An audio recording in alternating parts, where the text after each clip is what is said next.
आप Sir, start good कर सकते afternoon, sir. We are here for our CI assignment. Thank you for joining us today. हैं। See basically पहले मैं अपना इंट्रोडक्शन दे देता हूँ आपको। मेरा नाम अंकुश धवन है। मैं इस इंडस्ट्री में ऑलमोस्ट 8 साल से हूँ। मैं एक्सपोर्टर्स एंड इम्पोर्टर्स को ट्रेनिंग प्रोवाइड करता हूँ कि how to start their own export import business, कैसे वो कम इन्वेस्टमेंट से अपना एक्सपोर्ट इम्पोर्ट बिजनेस स्टार्ट कर सकते हैं। ऐसा एक मिथ है कि आपके पास लाखों करोड़ों रुपए होंगे तभी आप एक्सपोर्ट इम्पोर्ट बिजनेस स्टार्ट कर पाओगे। आप कम इन्वेस्टमेंट में भी स्टार्ट कर सकते हो, आप 30-40 थाउजेंड में भी स्टार्ट कर सकते हो। तो वो प्रोसेस क्या है वो पूरा हम ट्रेनिंग प्रोग्राम में अपने बताते हैं। इवन हम प्रोडक्ट सिलेक्शन भी कराते हैं। ऐसा जरूरी नहीं है कि आपको आपके पास अगर प्रोडक्ट नहीं है तो आप बिजनेस स्टार्ट नहीं कर पाओगे। तो आपको हम मल्टीपल प्रोडक्ट्स की लिस्ट देते हैं, कौन से प्रोडक्ट का स्कोप कहाँ पे है, कौन सा प्रोडक्ट आप कर सकते हो, क्योंकि हर कोई प्रोडक्ट हर बंदा नहीं कर सकता। आजकल इंटरनेट में आप देखते हो बहुत सारे ऑप्शंस मिलते होंगे, लेकिन क्या आप कंफर्टेबल हो उस प्रोडक्ट को करने के लिए? हो सकता है आपका इंटरेस्ट ना हो उस प्रोडक्ट में। आपको मार्जिन तो मिल रहा है लेकिन अंदर से वो आवाज नहीं आ रही, यार ये प्रोडक्ट में मुझे मजा नहीं आएगा। तो फिर ऐसे बिजनेस में लॉन्ग टाइम तक आप सर्वाइव कर ही नहीं पाओगे जिस काम में मजा नहीं आ रहा। तो हम पूरा जो जो हमारे ट्रेनीज होते हैं उनके इंटरेस्ट किस अकॉर्डिंग है उस अकॉर्डिंग अपने ट्रेनिंग प्रोग्राम में प्रोडक्ट सिलेक्शन में उनको हेल्प करते हैं ताकि उनका इंटरेस्ट बना रहे और वो एक्सेल कर सके अपने करियर में, अपने बिजनेस में। तो that was the brief introduction जो मैंने अभी आपको अपने बारे में बताया। Yes. So now we'll get started with the question है। तो हमारा पहले क्वेश्चन ये है कि सबसे अच्छा बैंक कौन सा है, मतलब एक्सपोर्ट करने के लिए with the flexibilities in the system of their rules and regulations. Okay, आपने जैसे पूछा कि एक्सपोर्टर्स के लिए बैंक सबसे बढ़िया कौन सा रहता है। देखो, इसको मैं 3 कैटेगरी में डिवाइड करूंगा। सबसे पहले हम बात करेंगे गवर्नमेंट बैंक्स की, कैटेगरी नंबर 1।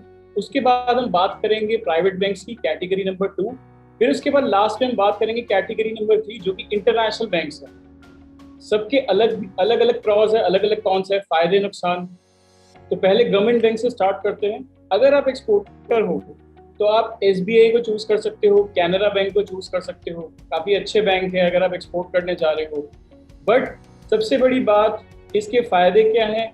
चार्जेस बहुत कम होते हैं इसके, मतलब आप बहुत ही कम अमाउंट में करंट अकाउंट खुलवा सकते हो।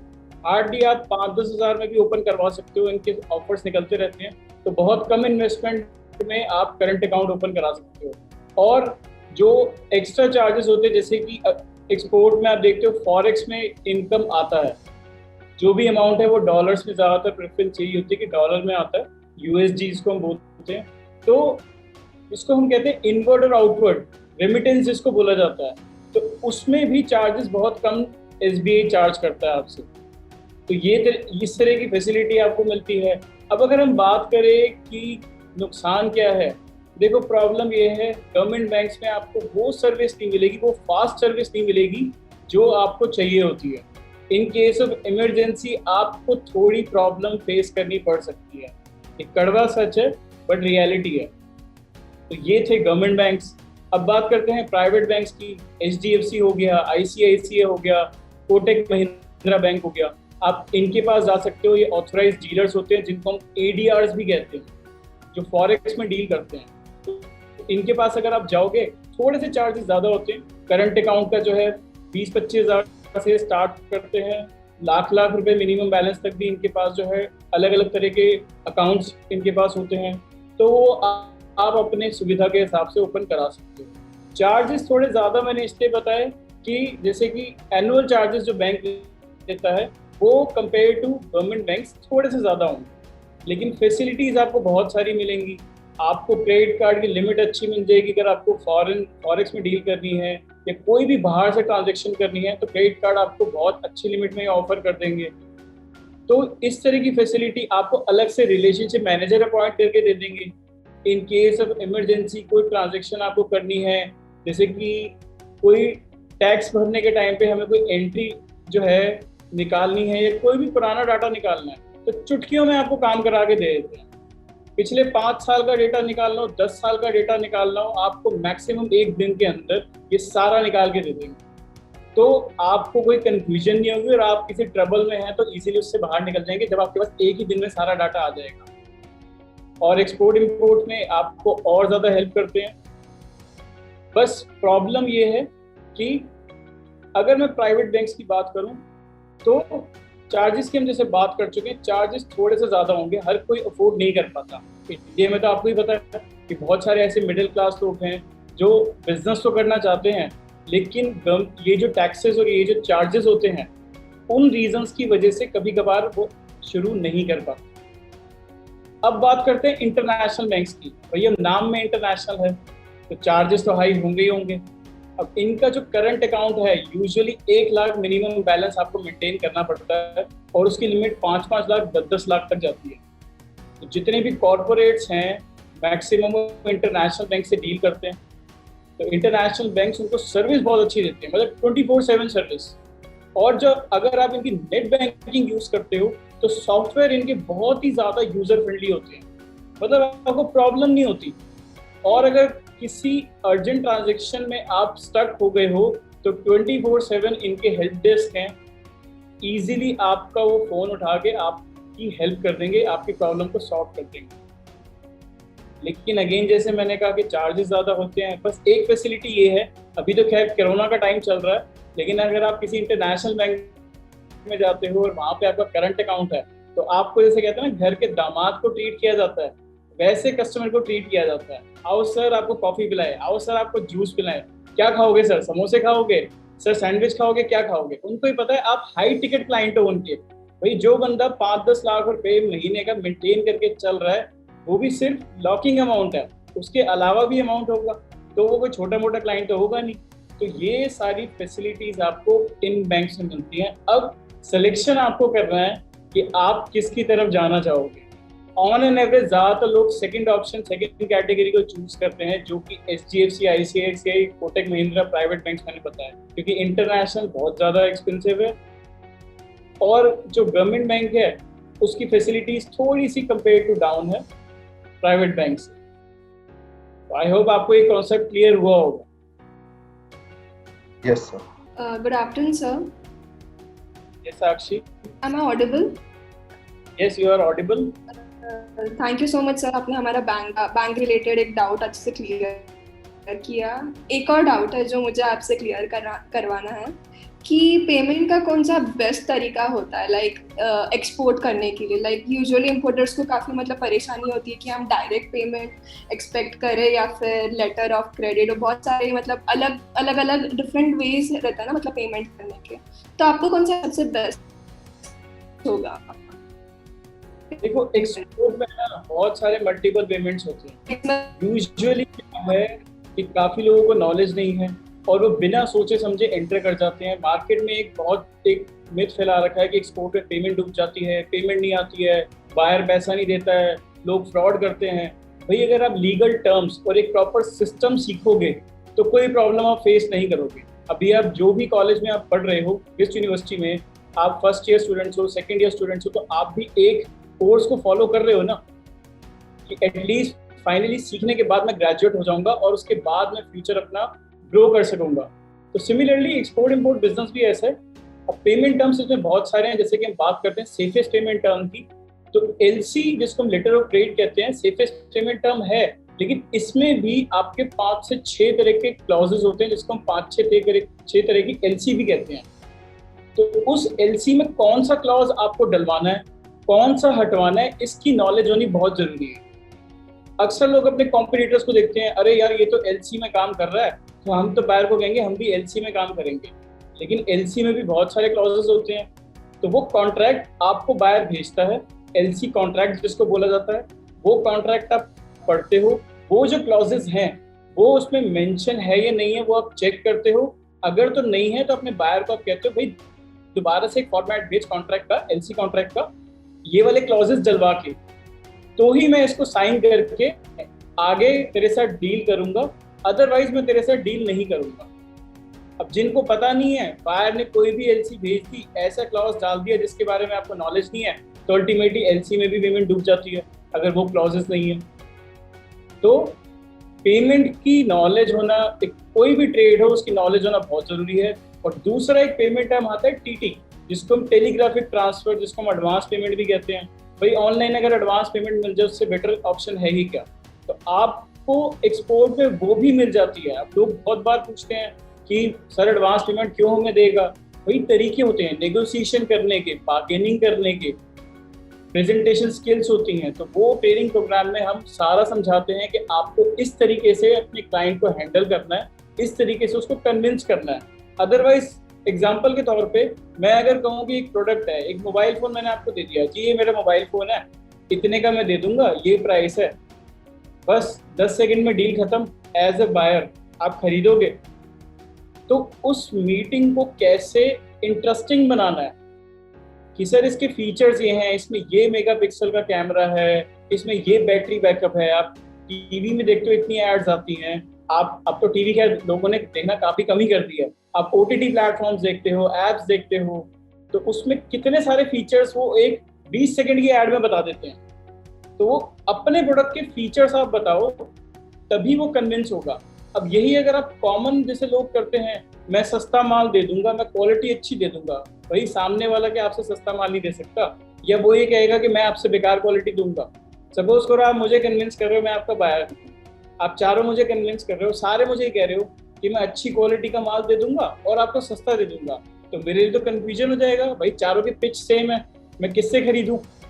तो जो मुझसे ज्यादा अच्छे से इंटरैक्ट करेगा, जो मुझे अपने प्रोडक्ट के फीचर ज्यादा बताएगा, तो उसकी तरफ मेरा ध्यान जाएगा।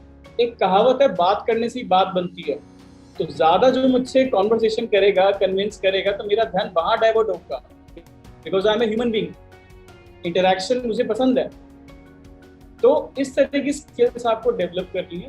बायर कन्विंस करना और बायर ढूंढना बहुत आसान है यार एक्सपोर्ट इंपोर्ट में। तो ये पेमेंट टर्म्स है, और भी बहुत सारी पेमेंट टर्म होती हैं, बट अलग अलग तरह के प्रोसेस होते हैं। अब अगर कंक्लूजन ये निकाले सेफ पेमेंट टर्म क्या होगी, सेफ पेमेंट टर्म एलसी के जो मैंने आपको बताया कॉन्ट्रैक्ट में आपको जो है क्लॉजेस जो डलवाने हैं वो होती है, वो क्लॉजेस हम अपने ट्रेनिंग प्रोग्राम में बताते हैं। और आपको जो है एडवांस पेमेंट जिसको हम टीटी कहते हैं, तो वो सबसे सेफेस्ट पेमेंट टर्म्स है। आई होप आप सबका डाउट क्लियर हुआ हो। Yes sir. हाँ जी सर। एक और क्वेश्चन था कि अब इंपोर्ट एक्सपोर्ट से इकोनॉमी बूस्ट होती है अगर, तो फिर गवर्नमेंट क्या हमें छोटे जो बिजनेसेस हैं जैसे किराना शॉप्स हो गई या थोड़े से बड़े उससे शॉप्स हो गई, उनको गवर्नमेंट प्रमोट क्यों नहीं कर रही कि वो अपना सामान बाहर बेचें, या मतलब कोई पॉलिसीज कम इतनी ला क्यों नहीं रही है? तो थोड़ा सा इसके ऊपर आप इन शॉर्ट ये कहना चाह रहे हो कि गवर्नमेंट प्रमोट क्यों नहीं कर रही है लोकल मैन्युफैक्चरर्स को, ट्रेडर्स को, दुकानदारों को कि वो एक्सपोर्ट करें? हाँ जी सर। देखो सबसे पहले एक बात बताता हूँ, गवर्नमेंट बहुत ज़्यादा हद तक गवर्नमेंट जो है एक्सपोर्टर्स को, नए एक्सपोर्टर्स हो गए उनको प्रमोट कर रही है, गवर्नमेंट बहुत प्रमोट कर रही है। उसमें क्या है कि नॉलेज की कमी है। अब अगर आप एक्सपोर्ट करना चाहते हो तो आप कैसे करोगे? आपको सीखना पड़ेगा, समझना पड़ेगा। आप सोचो कि अगर मैं कोई दुकान चला रहा हूँ, बिना सोचे समझे बस इंटरनेट पे गया, मैंने किसी बायर का डेटा निकाल लिया, किसी कंपनी का डेटा निकाल लिया, उसको मैं मेल कर दूंगा और मेल करने के बाद वो मुझे रिप्लाई कर देगा और मेरे से प्रोडक्ट खरीद लेगा। बहुत सब 21st सेंचुरी में जी रहे हो, 10 साल पुराने आप बातें कर रहे हो, टेक्निक्स यूज कर रहे हो, तो नहीं होने वाला ऐसा। आपके खुद भी जीमेल अकाउंट्स में आप देखिएगा या कोई भी आप ईमेल अकाउंट्स यूज करते हैं, रोज की कितने स्पैमिंग होती है, क्या आप सारी मेल चेक करते हो? ये तो बाय लक है कि अनुष्का ने मुझे अप्रोच कर लिया तो उनसे मेरा कांटेक्ट हो गया। अगर अनुष्का मेल करती और आप सारे मुझे मेल करते तो पॉसिबिलिटी ये थी मैं सारी मेल्स नहीं चेक कर पाता। मुझे भी लगता है भाई अपनी कोई सर्विसेज के लिए कोई मेल आया होगा, कोई प्रोडक्ट के लिए मेल आया होगा, सारी मेल्स कौन चेक करता है? रोज की एटलीस्ट अगर मैं कहूँ थाउजेंड्स ऑफ मेल मुझे आती है। अगर मैं रोज एक मेल चेक करने लगूँ तो 1 मिनट भी अगर मैं उसमें दूँ तो 1000 मिनट होते हैं, 1 घंटे में 60 मिनट होते हैं, तो 600 मिनट 10 घंटे हो गए, तो मतलब 17-18 घंटे तो मुझे तो मेल चेक करने में लग जाएगा। भाई मैं सोऊंगा कब, खाऊंगा कब, पढ़ाऊंगा कब, काम कब करूंगा? तो ये कैलकुलेशन भी होनी बहुत जरूरी है। और दूसरी बात, गवर्नमेंट सपोर्ट कर रही है। क्या आपको पता है गवर्नमेंट एक्सपोर्ट इंसेंटिव देती है? आप कोई भी प्रोडक्ट एक्सपोर्ट करो उस पर अप्रॉक्स 5% तक गवर्नमेंट इंसेंटिव दे रही है। स्पेशली एग्रीकल्चर गुड्स में अगर आप डील कर रहे हो तो गवर्नमेंट उसमें बहुत ज्यादा प्रमोट कर रही है। तो आप 10 लाख का माल एग्जाम्पल के तौर पे एक्सपोर्ट कर रहे हो, तो 10 लाख पे आपका मार्जिन जो भी है, लेट सपोज कि आप 20% मार्जिन लेके चलो मिनिमम, जो एक्सपोर्ट में बहुत मिनिमम माना जाता है, आपको 2 लाख प्रॉफिट हो गया। लेकिन उस 10 लाख में अगर हम 5% के हिसाब से इंसेंटिव कैलकुलेट करें तो 5% के अकॉर्डिंग 50,000 रुपये हो गया। तो 2 लाख तो आप ऑलरेडी कमा रहे थे और 50,000 आपको अलग से इंसेंटिव हो गया, तो नेट में आपको 2.5 लाख रुपए हो गया, तो 25% आपका टोटल मुनाफा हो गया। लेकिन लोगों को पता ही नहीं है कि पहली बात तो ये मिलता है, और मिलता है तो क्लेम कैसे किया जाता है, उसके लिए भी एक प्रोसेस होता है जो फॉलो करना पड़ता है, एक डॉक्यूमेंटेशन प्रोसेस होता है। तो गवर्नमेंट ये इस तरीके से हेल्प कर रही है, और गवर्नमेंट लोन की फैसिलिटी भी देती है। अब लोन की परसेंटेज जो है, आप यूजुअली किसी कॉर्पोरेट लोन के लिए जाओ या कमर्शियल लोन के लिए जाओ तो 12% से 18% साल का चार्ज किया जाता है प्राइवेट बैंक से। लेकिन गवर्नमेंट के बैंक्स जो होते हैं, गवर्नमेंट अगर आप एक्सपोर्ट करने जा रहे हो, नॉट इम्पोर्ट, तो 6 से 7% एनुअली चार्ज करती है। तो नेट में 10% का आपको एनुअल जो इंटरेस्ट का जो प्रॉफिट है वो यहाँ से भी हो गया। तो इसीलिए एक्सपोर्टर्स धीरे धीरे इस तरह की फैसिलिटीज गेन करके और ग्रो करते हैं। चाहे टाटा हो गया, चाहे अंबानी हो गया, उनके पास प्रॉपर एक टीम है कि भाई गवर्नमेंट ने जैसी कोई स्कीम निकाली फटाफट उसको कैश करो। कभी कभार स्कीम 2 महीने के लिए आती है, कभी कभार 3 महीने के लिए आती है। बीच में आपको याद होगा नेटफ्लिक्स ने 2 दिन के लिए अपना फ्री करा था, कितने करोड़ों लोगों ने उसको जो है डाउनलोड करके मूवीज वगैरह देखी, सीरीज वगैरह देखी। तो अगर आप इंटरनेट पे थे या मोबाइल पे थे या टीवी पे थे, आपने वो ऐड देखा, तभी तो आपने उसको कैश करा। लेकिन अगर आप देख ही ना पाते या आपके फ्रेंड सर्कल में कोई बता ही ना पाता, तो 2 दिन कब आते कब चले आते पता नहीं चलता। काफी लोगों को तो आज भी नहीं पता कि 2 दिन नेटफ्लिक्स फ्री था, कोई पेड चार्जेस नहीं थे। तो अवेयरनेस अपडेट करना बहुत जरूरी है। जी सर, मेरा क्वेश्चन है इंपोर्ट एंड एक्सपोर्ट मैनेजर की रिस्पॉन्सिबिलिटीज क्या क्या होती है? देखो, एक रिस्पॉन्सिबिलिटी नहीं होती इंपोर्ट एक्सपोर्ट मैनेजर की या एक्सपोर्ट इंपोर्ट प्रोफाइल में जो भी लोग काम कर रहे हैं, बहुत सारी मल्टीपल रिस्पॉन्सिबिलिटीज होती हैं। अब जैसे अगर मैं कहूँ कि कैलकुलेशन, प्रोडक्ट की कॉस्टिंग कैसे निकालनी है, उसमें वो हेल्प करते हैं। पैकेजिंग डिपार्टमेंट देखते हैं, लेबर को हैंडल करना, ट्रांसपोर्टेशन देखना, ठीक है। इंटरनेशनल क्लाइंट्स है, जैसे कि आजकल ऑनलाइन ट्रेंडिंग है, तो मेल कर रहे हैं, तो मेल किस तरीके से फॉर्मेट होना चाहिए, हमने जो फॉर्मेट भेजा है उसमें क्या मैसेज कन्वे हो रहा है बायर को, हमारी कंपनी प्रोफाइल के बारे में उसको पता चल पा रहा है, या और जो हमारी अचीवमेंट्स हैं जो हमने आज तक हमारी कंपनी ने करी हैं, क्या उस तक वो पहुंच पा रही हैं। और सबसे बड़ी बात, जैसे एक CHA होता है, क्लियरिंग हाउस एजेंट जिसको कहते हैं, वो उनको बुक करना, उनको हायर करना कि भाई हमारा माल रेडी है, पोर्ट के अंदर का सारा डॉक्यूमेंटेशन आप मैनेज करोगे। तो एक तरह से अगर मैं कंक्लूजन निकालूं तो एक एक्सपोर्ट हाउस या इंपोर्ट हाउस का जितना भी मैनेजमेंट होता है, तो मैक्सिमम वो रिस्पॉन्सिबिलिटी सारे एक्सपोर्ट इंपोर्ट मैनेजर हैंडल करते हैं। तो ये वर्क प्रोफाइल है। अगर जो लोग करियर बनाना चाहते हैं तो इस फील्ड में इस तरह की जॉब रिस्पॉन्सिबिलिटी उसको करनी पड़ेगी। और अब्रॉड में तो बहुत इसका स्कोप है। एक मेरे यूट्यूब चैनल में मैंने वीडियो भी बना रखा है स्टीव जॉब्स और लॉन्गशॉरमैन का, अगर आप देखोगे तो उस पर बहुत स्कोप है, लेकिन फॉरेन कंट्रीज में ज़्यादा है, जिनको हम एक सिंपल लैंग्वेज में डॉक वर्कर्स बोलते हैं। इंडिया में डॉक वर्कर्स बोला जाता है, लेकिन US कनाडा जैसी जो है कंट्रीज में लॉन्गशॉरमैन बोला जाता है। और आप पार्ट टाइम भी कर सकते हो, पार्ट टाइम भी चार्जेस को अच्छे पे करते हैं अगर आप बाहर हो। तो बाहर लोग जरूरी थोड़ा है कि आप पढ़ाई करने जा रहे हो तो आपको छोटे मोटे काम करने हैं, मैकडॉनल्ड्स में काम करना है, गाड़ियां साफ करनी है, पेट्रोल पंप पे काम करके आपने पार्ट टाइम इनकम जनरेट करनी है।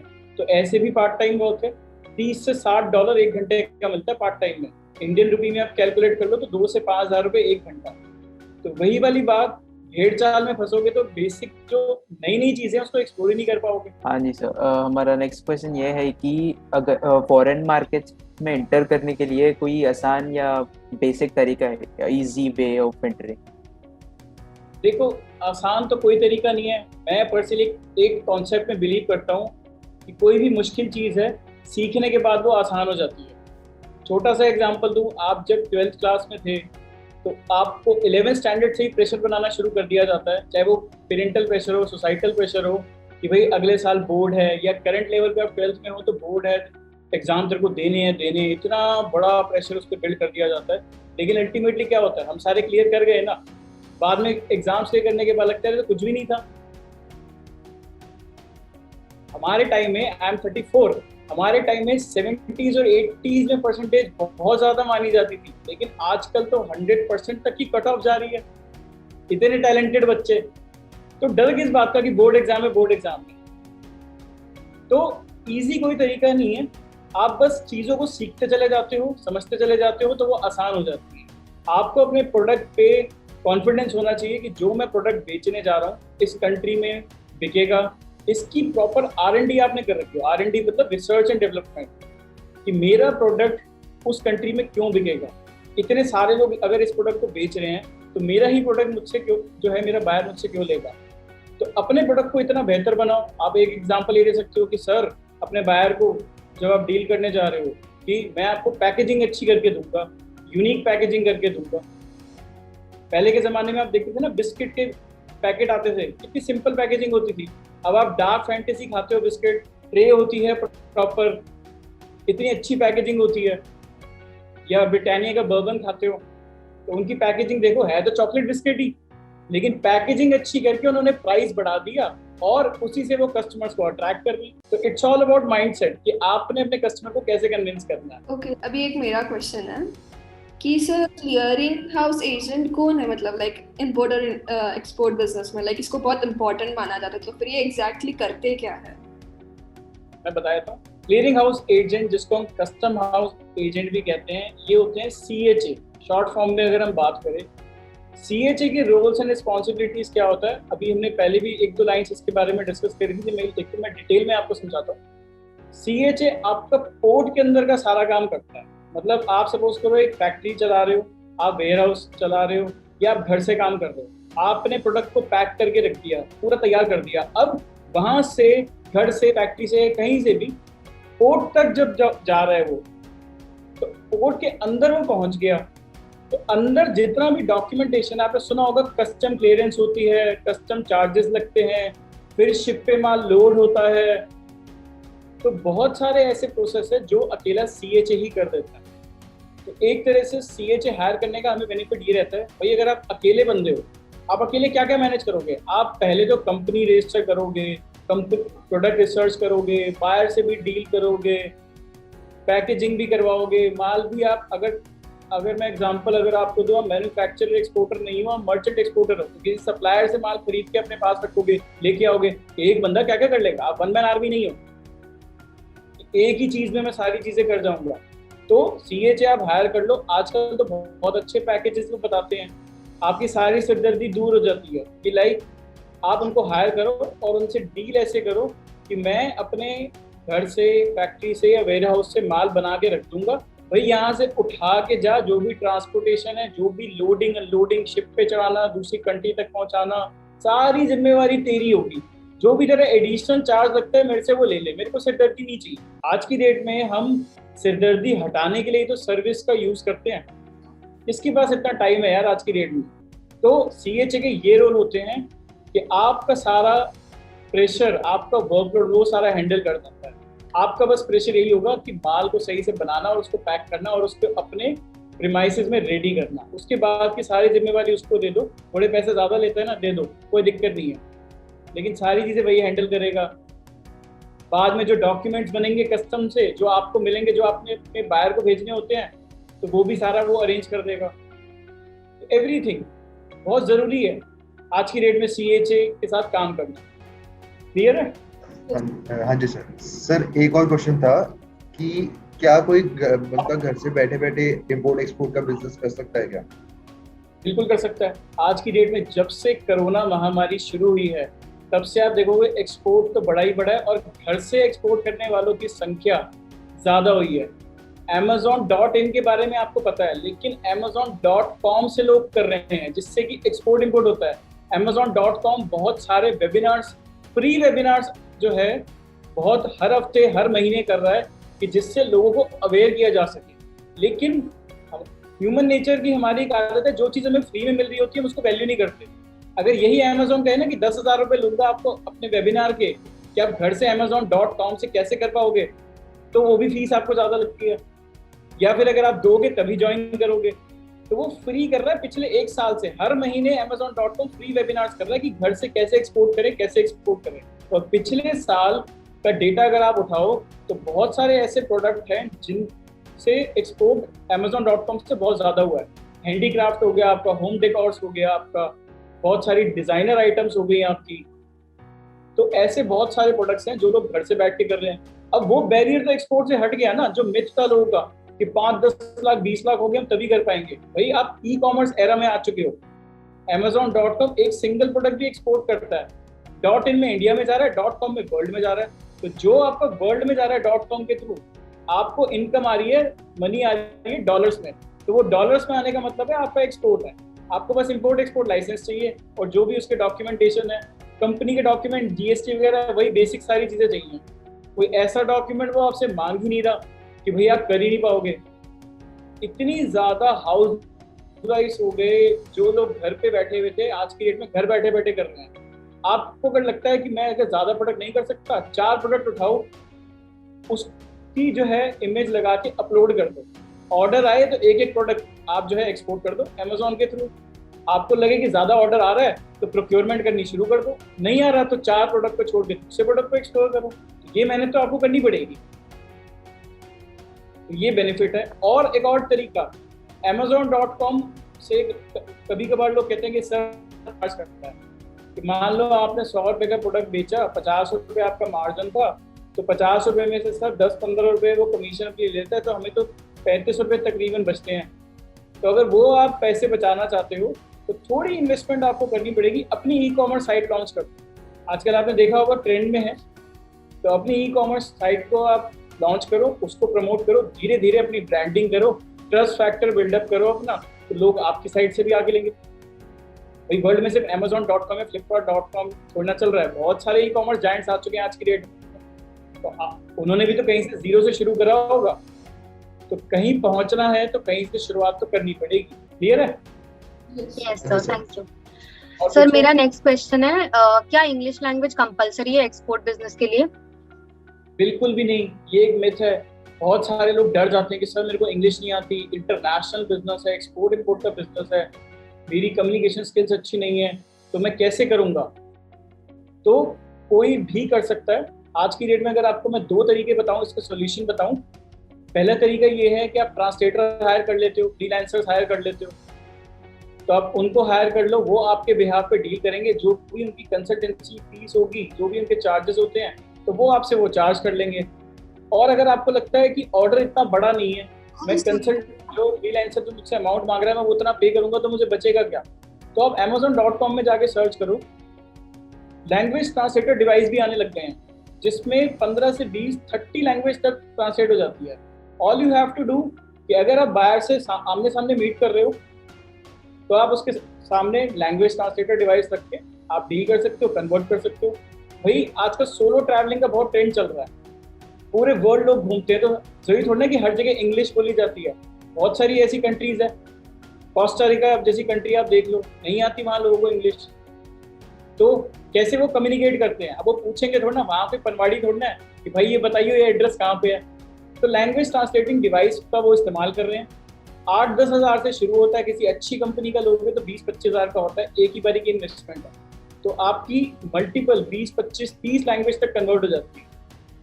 अब अगर मैं कहूँ कि वर्ल्ड में 5000 लैंग्वेज है, तो सारी लैंग्वेज आप थोड़ा ना सीख पाओगे। हमारे इंडिया में ही देख लो, भाई कोई बंगाली है, कोई गुजराती है, कोई मद्रासी है, हिंदू है, पंजाबी है, इतनी सारी लैंग्वेज है, क्या क्या सीखोगे? लेकिन फिर भी हम सारे इंडिया में रह रहे हैं ना, कम्युनिकेट कर रहे हैं ना। बहुत लोगों को हिंदी नहीं आती, आप साउथ साइड में जाओ, इंग्लिश बहुत अच्छी आती है, लेकिन कभी कभार वो हिंदी अच्छी नहीं बोल पाते हैं। तो और तरीके हैं। सबसे बड़ी बात, वॉइस टाइपिंग आप देखते हो, आपके व्हाट्सएप में भी ट्रांसलेटर कीबोर्ड जो है उसमें आप ऑन कर देते हो, हिंदी में व्हाट्सएप मैसेजेस, गुजराती में व्हाट्सएप मैसेजेस, मराठी, मलयाली, इतने व्हाट्सएप मैसेजेस उसमें कन्वर्ट हो जाते हैं। तो वो ट्रेंड ही चला गया है। ये मिथ है कि मुझे अगर इंग्लिश नहीं आती मैं नहीं कर पाऊँ, तो anybody can do that. Okay, thank you sir. दूसरा क्वेश्चन है कि कंसाइनी किसको बोलते हैं? लाइक कंसाइनी किसको बोलते हैं? कंसाइनी जो है बेसिकली एक तरह से आपके बायर को बोलते हैं। जैसे कंसाइनर का अपोजिट कंसाइनी होता है। कंसाइनर जो है आपका एक्सपोर्टर हो गया, कंसाइनी जो है आपका इंपोर्टर हो गया। इसके अलग अलग मीनिंग निकलते हैं।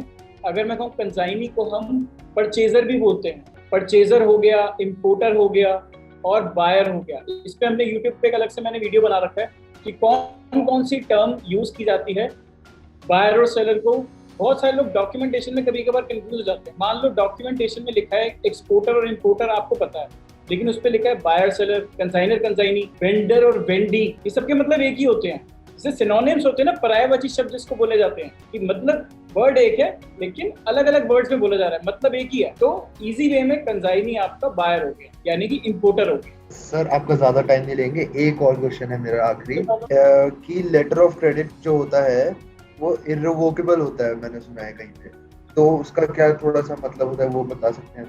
हाँ, मैं आपको बताता हूँ। आपने अगर पिछले सेगमेंट में देखा होगा, जब आपने सेफेस्ट पेमेंट टर्म की बात पूछी थी मुझसे, मैंने वो कहा था ना, लेटर ऑफ क्रेडिट में ऐसे टर्म्स होते हैं कॉन्ट्रैक्ट में जो आपको डलवाने पड़ते हैं, तो उनमें से एक सबसे टॉप जो क्लॉज होता है उसे हम कहते हैं, जो आपने पूछा, इररिवोकेबल लेटर। इररिवोकेबल एलसी का मतलब ये है कि ना तो आप उसको कैंसिल कर सकते हो, ना आप उसको चेंज कर सकते हो। आपने बायर को ये कंडीशन दे रहे हो कि भाई जो कॉन्ट्रैक्ट आप भेज रहे हो उसको साइन होने के बाद, ऑफिशियली उसको साइन करने के बाद आप उसको बदल नहीं सकते। और इन केस अगर 1% हम रिस्क मान के चले कि वो पेमेंट नहीं दे पाता, कोई मिस हैपनिंग हो जाती है, तो बैंक गारंटी देता है उसका जो बैंक है इंपोर्टर का, कि आपकी पेमेंट आपको देगा। तो एलसी में ये क्लॉज डलवाना बहुत जरूरी होता है। और भी बहुत सारे क्लॉजेस होते हैं, लेकिन ये भी एक क्लॉज है। अब इररिवोकेबल के साथ रिवोकेबल एलसी भी होती है, तो लोग कभी कभार नाम सेम लगते हैं ना, तो कंफ्यूज हो जाते हैं। जहाँ इररिवोकेबल डलवाना होता है वहाँ रिवोकेबल डलवा देते हैं। अब वो रिवोकेबल कैंसिल भी हो जाती है, चेंज भी हो जाती है, तो वहाँ पे वो ट्रैप हो जाता है। तो एक्सपोर्ट इंपोर्ट में, इंटरनेशनल बिजनेस में बहुत सारे ऐसी चीजें हैं सीखने को, जिससे कि आप ट्रैप नहीं होगे। अगर आप सिर्फ इस पर्पस से सोच रहे हो कि मैं बिना सोचे समझे, मेरा कॉम्पिटिटर या मेरे जानकार एक्सपोर्ट इंपोर्ट करने लग गए, थोड़े बहुत हमने वीडियोस देख लिए या हमने इधर उधर से थोड़ी इन्फॉर्मेशन निकाली और शुरू कर देंगे, बहुत अच्छी बात है, लेकिन लॉन्ग टर्म सर्वाइवल नहीं कर पाओगे। भाई 2-3% ही लोग कर पाएंगे, 95-96% लोग कर ही नहीं पाएंगे अगर इधर उधर से उन्होंने डेटा भी उठा लिया, वीडियोस देख लिया, बहुत सारी चीज़ें कर ली। तो प्रॉपर एक सिस्टम को समझना बहुत ज़रूरी है, क्योंकि बहुत बार ऐसा होता है कि भाई आप किसी बायर से डील करने जा रहे हो, उसको अगर ये पता लग गया ना कि इसको नॉलेज नहीं है, तो वो आपसे ऐसे से टर्म्स में साइन करवा देगा और आपको ट्रैप कर देगा। फिर ना आप छोड़ने के ना आप करने के। तो जरूरी थोड़ी ना घाटा खा के ही हमें एक्सपीरियंस मिले। मैं तो ये बिलीव करता हूँ, बिना घाटा खा के जिसको एक्सपीरियंस मिल जाए, जो चीज़ों को सीख जाए, वो बढ़िया बंदा। तो घाटा खा के आपका दिमाग तेज हो, वो उसमें तो सारे लोग आ जाते हैं। किसी ना किसी बंदे ने अपनी लाइफ में ऐसी गलतियां बहुत करी है, लेकिन जो बिना गलती करे सीख जाए और कर जाए, तो उससे बढ़िया तो कोई बंदा ही नहीं है। उसके लिए सेल्फ इन्वेस्टमेंट करनी पड़ेगी, आपको सीखना पड़ेगा। बात इंपोर्ट एक्सपोर्ट की नहीं, दुनिया में कोई भी स्किल हो, ये सारा प्रोसेस है। सर बेसिकली आप कह रहे हैं कि हमें मतलब पहले प्रॉपर नॉलेज होनी चाहिए, पूरे प्रोसेस के बारे में पता होना चाहिए और अवेयरनेस होनी चाहिए कि क्या क्या स्कीम्स है गवर्नमेंट, क्या ला रखा है गवर्नमेंट ने, तो उसके बाद कोई भी करना चाहे वो सक्सेसफुल हो सकता है। बिल्कुल, एनीबडी कैन डू इट, कोई भी कर सकता है, कोई इतना रॉकेट साइंस नहीं है यार। देखो जो कर रहे हैं वो भी तो इंसान ही है, तो सुपरमैन बैटमैन थोड़ा है वो एवेंजर्स मूवी के। एवेंजर्स तो खैर, एवेंजर्स में तो बैटमैन नहीं था ना, सुपरमैन था, उसमें तो आयरन मैन था। बट स्टिल जो भी कर रहे हैं एक्सपोर्ट इंपोर्ट, वो इंसान ही है, आपकी तरह ही है। बस अलग आपसे ये है कि उन्होंने रिस्क के लिए एक स्टेप आगे बढ़ाया, अपने डर को जीता, फियरलेस बन गए कि जो होगी देखी जाएगी। अब जो होगी देखी जाएगी में रिस्क भी कैलकुलेटेड होना चाहिए। ऐसा नहीं कि आपके पास कैपेसिटी 1 लाख की है या 5 लाख तक की है, आप कहोगे मैं 50 लाख का रिस्क ले लूंगा। नहीं, कोई भी बिजनेस हो, अपने जो भी आपका बैकग्राउंड है उसके अकॉर्डिंग आप स्टार्ट करो, लोअर इन्वेस्टमेंट से धीरे धीरे उसको स्केल करते जाओ। स्केल करने की तो कोई लिमिट ही नहीं है। आजकल आप इंटरनेट पे देखते हो 100 करोड़ 1000 करोड़ को तो ऐसे दिखाया जाता है कि जैसे कुछ भी ना हो। लेकिन मेरा पर्सनल ये मानना है कि भैया जब जेब से 1 लाख रुपए लगता है ना, तो अच्छे अच्छों की नींदें खुल जाती हैं। यार लाख रुपए मेरा दाव पे लगा हुआ बिजनेस है, मुझे मेहनत तो करनी है, चाहे मेरे पेरेंट्स की मनी है चाहे मेरी सेविंग्स है, तो मुझे एफर्ट्स तो पूरे डालने हैं इस पैसे को डबल करने में, मल्टीप्लाई करने में, इसको डुबाना नहीं है। तो सिंपल सा फंड है। But thank you so much sir, like आपका मतलब हमें अपॉर्चुनिटी देने के लिए, आपका इंटरव्यू लेने के लिए और आपका कीमती समय हमें देने के लिए। और आई गेस हम ये इंटरव्यू के बाद हमारे काफ़ी सारे मिथ बर्स्ट हुए हैं और ऊपर से हमें क्लियर अंडरस्टैंडिंग मिली है सर कि इंपोर्ट एक्सपोर्ट एक्चुअली लोग या फिर जो लोग बोलते हैं कि कैसा रहता है, मतलब काफी रिस्क रहता है, बट आई गेस अभी हमें काफी क्लियर पिक्चर मिल गया सर आपकी वजह से। Thank you so much sir. Thank you, deeply Thank you, obliged. sir. आपने मुझसे बात की, अपनी चीजों को समझा। मुझे अच्छा लगा कि मेरे जो भी बताए कॉन्सेप्ट से आपको क्लियर हुए। बहुत क्लियर हो गया सर, थैंक यू सो सारे मच। डाउट्स क्लियर हो गए सर, थैंक यू। आपने